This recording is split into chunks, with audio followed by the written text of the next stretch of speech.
আসসালামু আলাইকুম গাইস, আশা করি আপনারা সবাই ভালো আছেন। আপনাদের দিয়ে আমিও ভালো আছি।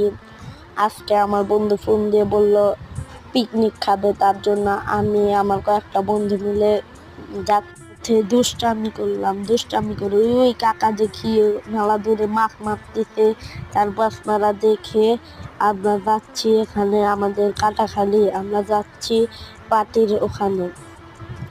তারপরে ওখানে গেলাম, যে বসলাম, দেখলাম ওখানে ভাল লাগতেছে না, তার জন্য ছাদ দেখলাম ফাঁকা, তার জন্য ছাদে উঠে গেলাম। আমি ক্যামেরাটা ধরা পারছিলাম না, তার জন্য আমার বন্ধুকে বললাম, বন্ধু ক্যামেরাটা তারপরে আমি উঠলাম, উঠে আমরা এখানে খুব আড্ডা দিতেছি। ভাই আজকের যে ওয়েদারটা না মাথা নষ্ট ওয়েদার, কারণ সকালে গুড়ি গুড়ি বৃষ্টি নামছে, তার জন্য আজকে ওয়েদারটা সেই এখানে মাথা নষ্ট ওয়েদার। আজকের ভিডিওটা ছিল এ পর্যন্ত।